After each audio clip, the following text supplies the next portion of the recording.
പത്തരമാറ്റ് സീരിയലിൻ്റെ ട്വിസ്റ്റോട് കൂടിയിട്ടുള്ള ഒരു എപ്പിസോഡാണ് കേട്ടോ പറയുന്നത്. വീഡിയോ കാണുന്നവരെ ലൈക്ക് ചെയ്തും ഹൈപ്പ് ചെയ്തും നമ്മുടെ ചാനൽ സബ്സ്ക്രൈബ് ചെയ്തും സപ്പോർട്ട് ചെയ്യുമല്ലോ. അങ്ങനെ അനന്തപുര തറവാട്ടിൽ സംഘർഷഭരിതമായ കാര്യങ്ങളാണ് കേട്ടോ നടക്കുന്നത്. അങ്ങനെ അങ്ങ് വിട്ടുകൊടുക്കാനായിട്ട് ആദർശനും നയനയ്ക്കും സാധിക്കുന്നില്ല. കാരണം ആദർശും നയനയും ഒരു പ്രാവശ്യം മുത്തശ്ശനോട് ചെന്ന് പറഞ്ഞു, നാഗേന്ദ്രൻ കുറ്റക്കാരനൊന്നും അല്ലാന്ന്. പക്ഷെ മുത്തശ്ശനാണെങ്കിൽ ബാക്കി ഒന്നും കേൾക്കാതെ തന്നെ രണ്ടുപേരെ ശകാരിക്കുകയാണ് ചെയ്തത്. വേറൊന്നുമല്ല, നാഗേന്ദ്രനെ കണ്ടുട നമ്മുടെ മൂർത്തി മുത്തശ്ശന്. അപ്പോൾ അവൻ്റെ കാര്യം പറഞ്ഞ, അതായത് ന്യായീകരണം കൊണ്ടൊന്നും വരണ്ട, അവൻ തെറ്റുകാരൻ തന്നെയാണ്.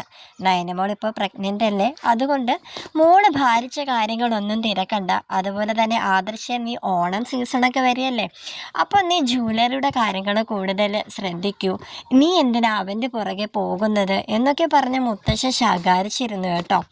പക്ഷെ അങ്ങനെ അങ്ങ് വിട്ടുകൊടുക്കാനായിട്ട് ആദർശിനെ നയനയ്ക്ക് സാധിക്കുന്നില്ലായിരുന്നു. സത്യങ്ങൾ അവർക്ക് അറിയുക തന്നെ വേണം. നാഗേന്ദ്രന് ഈ കുടുംബത്തോട് പക വന്നതിൻ്റെ പ്രധാന കാരണം വർഷങ്ങൾക്ക് മുമ്പ് ഒരു തെറ്റും ചെയ്യാതെ എല്ലാവരുടെയും മുമ്പിൽ നാണം കെടുത്തി ഇറക്കി വിട്ടത് കൊണ്ടാണെന്നാണ് ആദർശ് പറയുന്നത്. കാരണം അതിനു മുന്നേ വരെയുള്ള നമ്മുടെ നാഗേന്ദ്രൻ്റെ ബാക്ക്ഗ്രൗണ്ട് അത്ര കുഴപ്പമുള്ളതായിട്ടൊന്നും ആരും ഒന്നും പറഞ്ഞു വരെ കേട്ടിട്ടില്ല. അതുകൊണ്ട് തന്നെയാണ് കേട്ടോ രണ്ടു പേർക്കും നാഗേന്ദ്രനെ കുറിച്ച് കൂടുതൽ അറിയാനും സത്യങ്ങൾ എല്ലാവരുടെയും മുന്നിൽ വെളിച്ചത്ത് കൊണ്ടുവരാനൊക്കെ ആഗ്രഹിച്ചത്. അങ്ങനെ അവർ ഇറങ്ങി പുറപ്പെടുകയാണ് കേട്ടോ. അപ്പോൾ അല്ലെങ്കിൽ തന്നെ അത്രയും നാൾ മൂർത്തീസ് ജ്വല്ലറിയുടെ വളർച്ചയ്ക്ക് പ്രധാന കാരണം നാഗേന്ദ്രൻ്റെ കഠിനമായ പ്രയത്നം മാത്രമായിരുന്നു. അതുമാത്രമല്ല, മുത്തശ്ശൻ നാഗേന്ദ്രനെ ആയിരുന്നു എല്ലാ കാര്യങ്ങളും ഏൽപ്പിച്ചു വരുന്നത്. ഒരുപക്ഷെ നാഗേന്ദ്രൻ്റെ പേരിൽ തന്നെ മൂർത്തീസ് ജ്വല്ലറി എഴുതി കൊടുത്തേനായിരുന്നു. അപ്പം അങ്ങനെയുള്ള ഒരു അവസരത്തിൽ, ആ ഒരു സാഹചര്യത്തിൽ നാഗേന്ദ്രൻ ഒരിക്കലും അങ്ങനെ ഒരു ചതി ഒരിക്കലും ചെയ്യത്തില്ല. നാഗേന്ദ്രനെ ആരും മനഃപൂർവ്വം ചതിച്ചത് തന്നെയാണെന്നാണ് കേട്ടോ നമ്മുടെ നയനയും ആദർശും ഉറച്ച് വിശ്വസിക്കുന്നത്. അങ്ങനെ നമ്മുടെ ആദർശും നയനയും സത്യങ്ങൾ കണ്ടുപിടിക്കാനായിട്ട് ഇറങ്ങി പുറപ്പെടുകയാണ്. നാഗേന്ദ്രൻ നിരപരാധിയാണെന്ന് ആദർശിനും നയനയ്ക്കും ആദ്യം മുതൽ തന്നെ സംശയം ഉണ്ടായിരുന്നു. ആദർശും നയനയും മൂർത്തീസ് ജ്വല്ലറിയിലേക്ക് പോകുകയാണ് കേട്ടോ.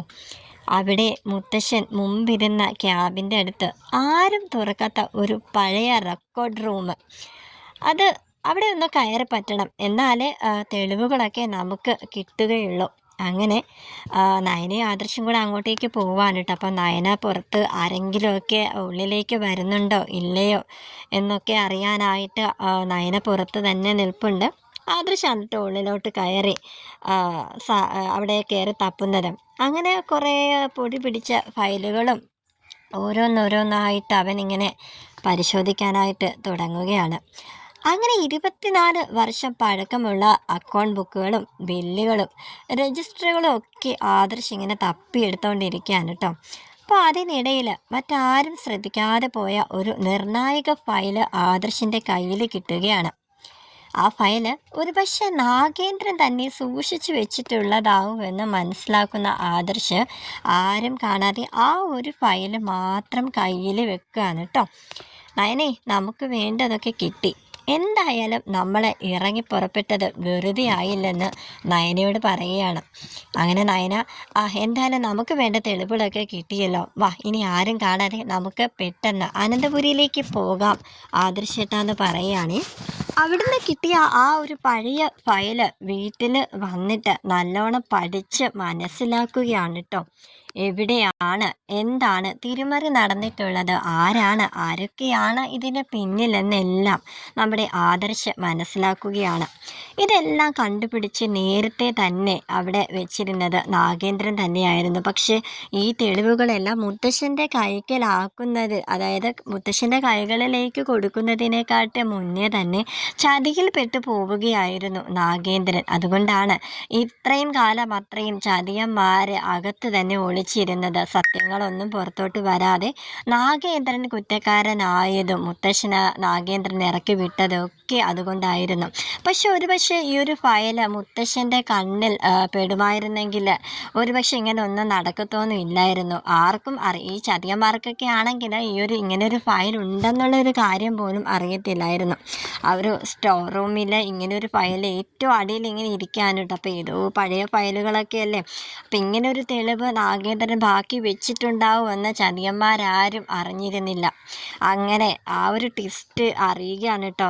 നമ്മുടെ നാഗേന്ദ്രൻ കുറ്റക്കാരനല്ല, ആരാണ് ഇതിനു പിന്നിലെന്നുള്ള ആ ഒരു സത്യം നമ്മുടെ ആദർശ് മനസ്സിലാക്കുകയാണ്. നയനയോട് പോലും അത് പറയുന്നില്ല ആരാണ് ഇതിൻ്റെ പിന്നിലെന്നുള്ളത്. കാരണം ഒരു ഞെട്ടലോട് കൂടിയിട്ടാണ് കേട്ടോ ആദർശ് ആ ഫയലുകളൊക്കെ പരിശോധിച്ചിട്ട് ആ ഒരു സത്യം മനസ്സിലാക്കുന്നത്. അങ്ങനെ നയന അപ്പോൾ ചോദിക്കുന്നുണ്ട്, ആദർശേട്ടാ ആർക്കാ എവിടെ എന്താ പിഴവ് പറ്റിയത്, എന്താണ് കാര്യം എന്നൊക്കെ ഇങ്ങനെ ചോദിക്കുന്നുണ്ട്. അതെ നയന, ഞാൻ നിന്നോട് എല്ലാം തുറന്ന് പറയാം. എനിക്ക് ഈ ഒരു സത്യം എനിക്ക് ആദ്യം വെളിപ്പെടുത്തേണ്ടത് മുത്തശ്ശൻ്റെ മുന്നിൽ തന്നെയാണ്. അതുകൊണ്ട് നമുക്ക് രണ്ടുപേർക്കും കൂടെ പോയി മുത്തശ്ശനെ ആദ്യം ചെന്ന് കാണാം. എന്നിട്ട് മുത്തശ്ശൻ തന്നെ എല്ലാവരും വിളിക്കട്ടെ. ഈ ഒരു കാര്യം എല്ലാവരുടെ മുന്നിൽ തന്നെ വേണം പറയാനായിട്ട്. കാരണം കള്ളൻ കപ്പലിൽ തന്നെയാണ്, അല്ലാതെ പുറത്തല്ലെന്ന് നയനയോട് പറയുമ്പോൾ നയന കണ്ണുകൾ ഇങ്ങനെ മിടിച്ചിങ്ങനെ നോക്കുകയാണ്. ആദർശേട്ടൻ എന്താ പറയുന്നത്? ഈ വീട്ടിലുള്ള ആൾക്കാർ തന്നെയാണോ അപ്പോൾ നാഗേന്ദ്രനെ ചതിച്ചത്? അങ്ങനെയാകുമ്പോൾ മുത്തശ്ശനെ ചതിച്ചതും ഈ വീട്ടിലുള്ള ആൾ തന്നെയാണല്ലേ? എനിക്കിത് വിശ്വസിക്കാനായിട്ടാവുന്നില്ലല്ലോ എന്ന് പറയാൻ കേട്ടോ. അങ്ങനെ ആദർശ നയനയെ കൂട്ടിക്കൊണ്ട് വന്നിട്ട് മുത്തശ്ശനെ ചെന്ന് കാണുകയാണ് കേട്ടോ. അപ്പോൾ മുത്തശ്ശനപ്പോൾ നാഗേന്ദ്രൻ്റെ കാര്യം പറഞ്ഞു തുടങ്ങുമ്പോൾ തന്നെ മുത്തശ്ശൻ വാടക പറയുന്നുണ്ട്, നിങ്ങളോട് ഞാൻ അന്നേ പറഞ്ഞതല്ലേ ഇതിൻ്റെ കാര്യമൊക്കെ വിട്ടേക്ക്, പിന്നെ ഇത് പറഞ്ഞുകൊണ്ട് വരികയാണോ എന്ന് പറയാൻ കേട്ടോ. അപ്പം മുത്തശ്ശി പറയുന്നുണ്ട്, എന്താ ആദർശ് മോനെ, മുത്തശ്ശനെ ദേഷ്യം പിടിപ്പിക്കുന്ന രീതിയിലാണല്ലോ മോൻ ഇപ്പോൾ ഓരോ പ്രവർത്തികൾ ചെയ്യുന്നത്. മോനൊന്ന് പോയിക്കേ, മുത്തശ്ശനെ വെറുതെ ദേഷ്യപ്പെടുത്തണ്ടെന്ന് പറയാൻ കേട്ടോ. ഇല്ല മുത്തശ്ശി, എനിക്കിത് പറഞ്ഞേ പറ്റത്തുള്ളൂ. ഞാൻ എല്ലാ തെളിവുകളോടും കൂടിയിട്ടാണ് വന്നിരിക്കുന്നതെന്ന് പറയുമ്പോഴത്തേക്കും ആ ഒരു പഴയ ഒരു നീല ഫയല് ആദർശിൻ്റെ കയ്യിലിരിക്കുന്നത് മുത്തശ്ശൻ കാണുകയാണ് കേട്ടോ. അങ്ങനെ പെട്ടെന്ന് വർഷങ്ങൾക്ക് പിന്നെ പുറകിലോട്ട് നമ്മുടെ മുത്തശ്ശൻ പോവുകയാണ്. അങ്ങനെ മുത്തശ്ശൻ അപ്പോൾ എന്തൊക്കെയോ ഓർമ്മ വരികയാണ് കേട്ടോ. എന്നിട്ട് പറയുന്നുണ്ട്, ആ ഒരു ഫയല് മുത്തശ്ശന് പെട്ടെന്ന് ഓർത്തെടുക്കുകയാണ് കേട്ടോ, ആ ഒരു നീല ഫയല്. അങ്ങനെ ആദർശിനോട് ചോദിക്കുന്നുണ്ട്, ഈ ഫയല് നിനക്കിത് എവിടുന്ന് കിട്ടി? ഞാൻ സത്യം പറഞ്ഞ ഈ ഒരു ഫയല് ഞാൻ കുറേ നാളായിട്ട് അന്വേഷിച്ച് നടക്കുകയായിരുന്നു എന്ന് ആദർശിന് അവിടെ പറയുമ്പം ഇത് വേറെ എവിടെയും പോയിട്ടില്ലായിരുന്നു. ഇത് മുത്തശ്ശൻ്റെ ക്യാബിൻ്റെ അടുത്തുള്ള ആ ഒരു സ്റ്റോർ റൂമിൽ തന്നെ ഈ ഒരു ഫയൽ ഉണ്ടായിരുന്നു. അത് മുത്തശ്ശൻ കണ്ടില്ലെന്ന് മാത്രമെന്ന് പറയാൻ കേട്ടോ. ഇനി ഞാനായിട്ട് കണ്ടെത്തിയ വിവരം ഞാൻ മുത്തശ്ശനോട് പറയുന്നതിനെക്കാട്ടിലുപരി മുത്തശ്ശൻ തന്നെ ഈ ഒരു ഫയൽ കുറേ നാൾ തപ്പി നടന്നതല്ലേ.